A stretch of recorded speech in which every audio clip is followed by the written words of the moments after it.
ఈ ఆవరణ వ్యవస్థ డైనమిక్స్ లో భాగంగా వేరు జీవుల మధ్య ఇంటరాక్షన్స్ ఎలా జరుగుతాయి, వాటిని ఏ పేరుతో పిలుస్తాం, వాటి ఎగ్జాంపుల్స్ ఏంటి చూస్తాం. ఆ తర్వాత ఫుడ్ చైన్ అంటే ఈ ప్రొడ్యూసర్స్, కన్జ్యూమర్స్ అండ్ డీకంపోజర్స్ అని చెప్పేసి మనము బయోటిక్ కాంపోనెంట్స్ లో వేరు లెవెల్స్ గురించి డిస్కస్ చేస్తాం. వీటి మధ్య ఫుడ్ ట్రోపిక్ లెవెల్స్, పోషణ స్థాయిలు ఎలా ఒక హైరార్కీలో ఉంటాయి అని చెప్పి చూస్తాం. దాని తర్వాత ఫుడ్ వెబ్,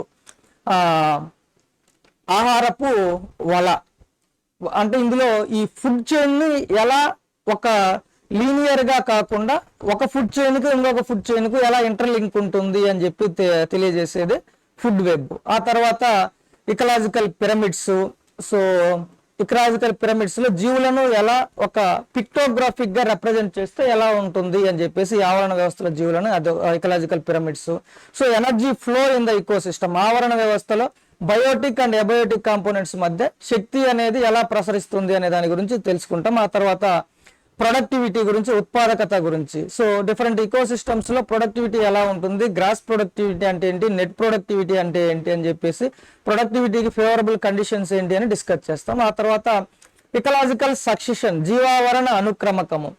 సో జీవులు వన్ టైప్ ఆఫ్ ఆర్గానిజమ్స్ ని రీప్లేస్ చేసి అదర్ టైప్స్ ఆఫ్ ఆర్గానిజమ్స్ వచ్చి చివరగా ఎలా ఆవరణ వ్యవస్థ స్టేబుల్ అవుతుంది, స్థిరంగా ఉంటుంది అని చెప్పేసి ఇకలాజికల్ సక్సెషన్ గురించి డిస్కస్ చేస్తాము. చివరగా జియో కెమికల్ సైకిల్స్, భూ రసాయన వలయాలు అని చెప్పేసి న్యూట్రియన్స్ ఎలా సైక్లికల్ గా బయోటిక్ అండ్ ఎబయోటిక్ కాంపోనెంట్స్ మధ్య ఫ్లో అవుతూ ఉంటాయి అని చెప్పేసి ఆ టాపిక్ డిస్కస్ చేస్తాం. సో ఈ రోజు మనం ఇందులో భాగంగా ఈ డైనమిక్స్ ఆఫ్ ఈకోసిస్టమ్ లో పాపులేషన్ ఇంటరాక్షన్స్ గురించి డిస్కస్ చేస్తాం అన్నమాట.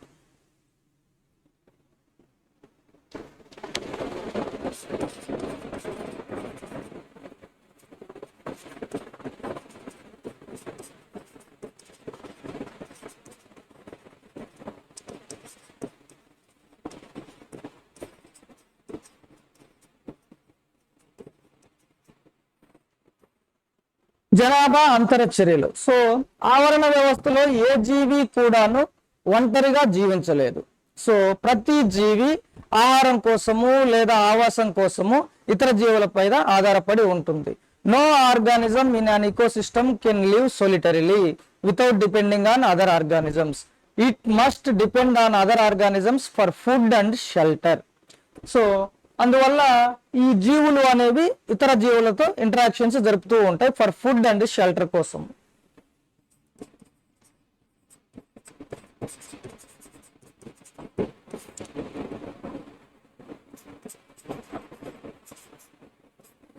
సో ఆహారము మరియు ఆవాసం కోసము ఆవరణ వ్యవస్థలో ఉండే జీవులు అనేవి ఇతర జీవులతో ఇంటరాక్షన్స్ జరుపుతూ ఉంటాయి అన్నమాట. సో ఈ ఇంటరాక్షన్స్, జీవుల మధ్య ఇంటరాక్షన్స్ అనేవి కొన్ని జీవులకు ఉపయోగకరంగా ఉండవచ్చు, కొన్ని జీవులకు హానికరంగా ఉండవచ్చు, కొన్ని జీవులకు ఉపయోగం కానీ హాని కానీ లేకపోవచ్చు.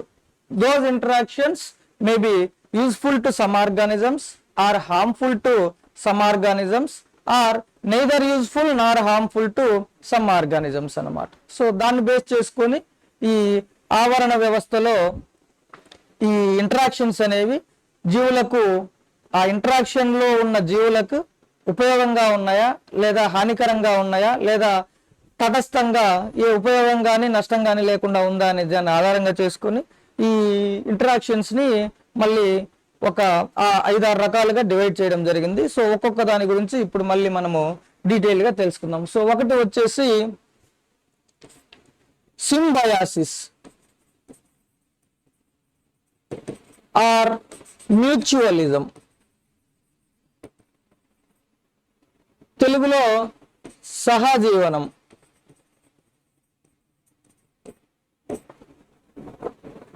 రెండు వచ్చేసి కాంపిటీషన్, తెలుగులో పోటీతత్వం. కాంపిటీషన్, పోటీతత్వము. మూడోది పారాసైటిజం, తెలుగులో పరాన్న జీవనం.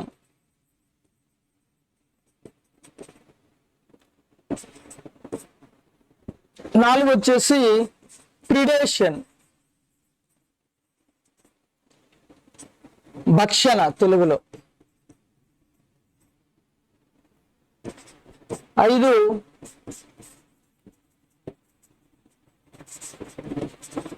అమెన్సాలిజం.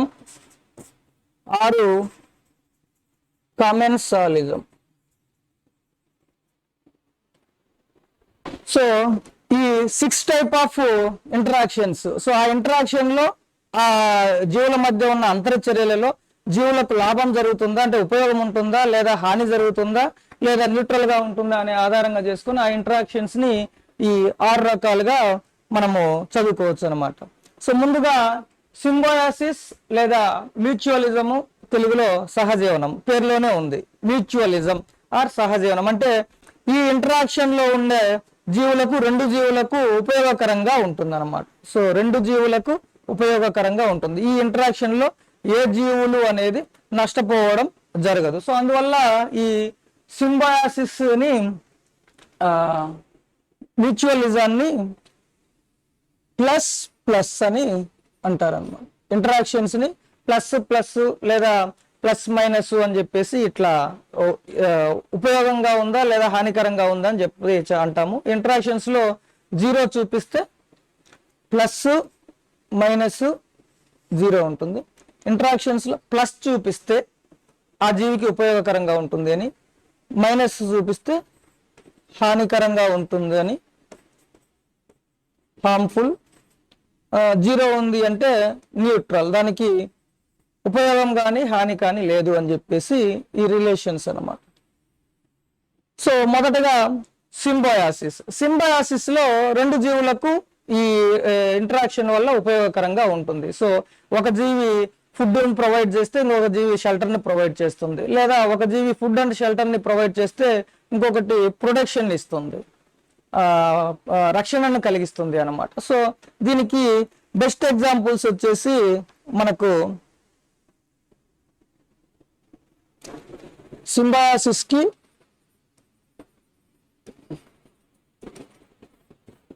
Best examples rhizobium bacteria, rhizobium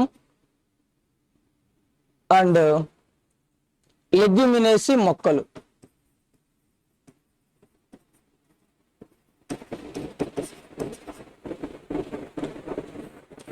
rhizobium అనేది బ్యాక్టీరియా, ఈ లెగ్యుమినేసి ప్లాంట్స్. ఈ లెగ్యుమినేసి ప్లాంట్స్ అనేవి పల్సెస్, తర్వాత ఈ పప్పు ధాన్యాలకు సంబంధించిన మొక్కలు అన్నమాట. పప్పు ధాన్యాలకు సంబంధించిన అన్ని అంటే సో బఠానీ, పీసు, సోయాబీన్స్, తర్వాత రెడ్ గ్రాము, గ్రౌండ్ నట్టు. సో ఇలా లెగ్యుమినేసి మొక్కలన్నీ పల్సెస్ అంటే పప్పు ధాన్యాలు. గ్రౌండ్ నట్టు, వేరుశనగ, పీ, బఠానీ, సోయా, రెడ్ గ్రాము, కందులు, బ్లాక్ గ్రామ్ ఆవాలు, హార్స్ గ్రామ్ ఉలవలు, ఇవన్నీ లెగ్యుమినేసి మొక్కలు అన్నమాట. ఈ లెగ్యుమినేసి మొక్కలలో ఈ రైజోబియం బ్యాక్టీరియాలు అనేవి ఇవి ఫ్రీ లివింగ్ బ్యాక్టీరియాస్ అంటారు అనమాట. ఈ ఫ్రీ లివింగ్ బ్యాక్టీరియాస్ ఈ లెగ్యుమినేసి మొక్కల వేర్లలో జీవిస్తాయి అన్నమాట. వేర్లలో జీవిస్తాయి అన్నమాట. సో ఈ రెండిటికి ఎలా ఒకదానికొకటి ఉపయోగకరంగా ఉంటుందంటే, ఈ లెగ్యుమినేసి మొక్కలు పెరిగే ఈ నేలలో అనేది నైట్రోజన్ అనేది తక్కువగా ఉంటుంది. నైట్రోజన్ డెఫిసిట్ సాయిల్స్ లో these leguminaceous plants, when the leguminaceous plants grows in nitrogen deficit soils, because of symbiotic relation between rhizobium bacteria and leguminaceous plants, these rhizobium bacteria absorbs the nitrogen from atmosphere and convert this nitrogen into useful nitrates అన్నమాట. So మొక్కలకు ఎరువులుగా ఉపయోగపడే విధంగా ఈ nitrogen, atmospheric nitrogen ని nitrates గా లేదా main అమ్మోనియాగా మారుస్తుంది అన్నమాట. ఈ నైట్రోజన్ ని మొక్కలు ఉపయోగించుకోవడానికి వీలుగా అమ్మోనియాగా మారుస్తాయి అన్నమాట. సో ఈ ప్రాసెస్ ని మనము నైట్రోజన్ ఫిక్సేషన్ అంటాం. నత్రజని స్థిరీకరణ, నైట్రోజన్ ఫిక్సేషన్, తెలుగులో నత్రజని స్థిరీకరణ. సో ఈ అట్మాస్ఫియర్ లో ఉండే నైట్రోజన్ ని మొక్కలు నేరుగా వినియోగించుకోలేవు కాబట్టి ఆ మొక్కలు దాన్ని వినియోగించుకోవాలంటే అది అమ్మోనియా రూపంలో అయితే వినియోగించుకోగలుగుతాయి మొక్కలు. సో అందువల్ల అయితే ఈ రైజోబియం బ్యాక్టీరియా వాతావరణంలో ఉండే నైట్రోజన్ ని గ్రహించి దాన్ని అమ్మోనియాగా మారుస్తాయి అన్నమాట కెమికల్ ప్రాసెస్ ద్వారా. ఈ అమ్మోనియా అనేది ఈ మొక్కలు అనేవి ఎరువుగా వినియోగించుకుంటాయి, పోషకాలుగా వినియోగించుకుంటాయి అన్నమాట. సో దీనివల్ల ఈ రైజోబియం బ్యాక్టీరియాకి మొక్కల వేర్లల్లో షెల్టర్ దొరుకుతుంది, ఆవాసం దొరుకుతుంది. అట్ ద సేమ్ టైము ఈ మొక్కలు తయారు చేసిన పిండి పదార్థాలను కూడా అవి వినియోగించుకుంటాయి. సో ఈ రైజోబియం బ్యాక్టీరియాకి ఫుడ్ దొరుకుతుంది, షెల్టర్ దొరుకుతుంది, ఆహారము మరియు ఆవాసాన్ని మొక్కలు ప్రొవైడ్ చేస్తాయి. ఈ లెగ్యుమినేసి మొక్కలు వచ్చేసి ఈ నైట్రోజన్ ఫిక్సేషన్ ద్వారా ఈ రైజోబియం బ్యాక్టీరియా నైట్రోజన్ ని అమ్మోనియాగా మార్చడం వల్ల ఈ అమ్మోనియాను పోషకంగా వినియోగించుకుంటాయి అన్నమాట. సో అట్లా ఈ రెండిటికి ఈ సింబయాటిక్ రిలేషన్ లో ఈ ఉపయోగం ఉంటుంది అనమాట. ఈ రైజోబియం బ్యాక్టీరియా మొక్కల వేర్లలో ఉండే వాటిని ఈ వేర్ల బుడిపెలు అంటారు అనమాట. ఆ వేర్ల బుడిపెలలో ఇవి ఈ బ్యాక్టీరియాలు జీవిస్తూ ఉంటాయి. రూట్ నాడ్యూల్స్ అంటాం. అంటే ఫర్ ఎగ్జాంపుల్ వేర్లు ఇట్లా ఉంటే సో ఇవి ఇలా నాడ్యూల్స్ మాదిరిగా ఉండి బుడిపెలుగా ఉండి వాటిల్లో ఈ బ్యాక్టీరియా అనేది జీవిస్తూ ఉంటుంది అన్నమాట. అట్లా బుడిపెల మాదిరిగా ఉండి ఈ బ్యాక్టీరియా అనేది వేర్లలో జీవిస్తూ ఉంటుంది. సో ఇది ఒక example rhizobium bacteria and Leguminosae మొక్కలు. ఇది ఎగ్జామినేషన్ పాయింట్ ఆఫ్ వ్యూలో ఈ పాపులేషన్ ఇంటరాక్షన్స్ అనేవి చాలా important. So 6 types of interactions, examples, దేనికి ఉపయోగము దేనికి నష్టం కలిగిస్తుందని చెప్పేసి మ్యాచ్ ద ఫాలోయింగ్ అని అడగచ్చు, లేదా ఈ రైజోబియం లెగ్యుమినేసి ప్లాంట్స్ మధ్య రిలేషన్ అనేది which of the following best describe the relation between rhizobium bacteria and Leguminosae plants అని అడిగేసి 4 ఆప్షన్స్ ఇవ్వచ్చు. సింబయాటిజము, పారాసైటిజము, ప్రిడేషను అండ్ కమెన్సాలిజం అని ఇట్లా అడగచ్చు. ఈ 4 తర్వాత ఇంకొక రకంగా ఈ సింబయాటిక్ రిలేషన్ కి కింది వాటిలో ఏది ఎగ్జాంపుల్ గా బాగా సూట్ అవుతుంది అని చెప్పేసి అడగచ్చు. సో మళ్ళీ 4 రిలేషన్స్ ఇస్తాడు, పారాసైటిజం లో ఒకటి అలాగా. సో ఈ ఎగ్జామ్ పాయింట్ ఆఫ్ వ్యూలో ఈ పాపులేషన్ ఇంటరాక్షన్స్ ని ఏ విధంగానైనా క్వశ్చన్ అడగచ్చు. Multiple choice, match the following అడగచ్చు, స్టేట్మెంట్స్ అండ్ రీజన్ కింద అడగచ్చు. మామూలుగా 4 ఆప్షన్స్ ఇచ్చి ఏది కరెక్ట్ అని చెప్పేసి అడగచ్చు అనమాట. సో ఎగ్జామ్ పాయింట్ ఆఫ్ వ్యూలో బాగా ఇంపార్టెంట్ ఇది సింబయాసిస్ ఒక ఎగ్జాంపుల్. నెక్స్ట్ ఇంకొక ఎగ్జాంపుల్ వచ్చేసి మైకోరైజా.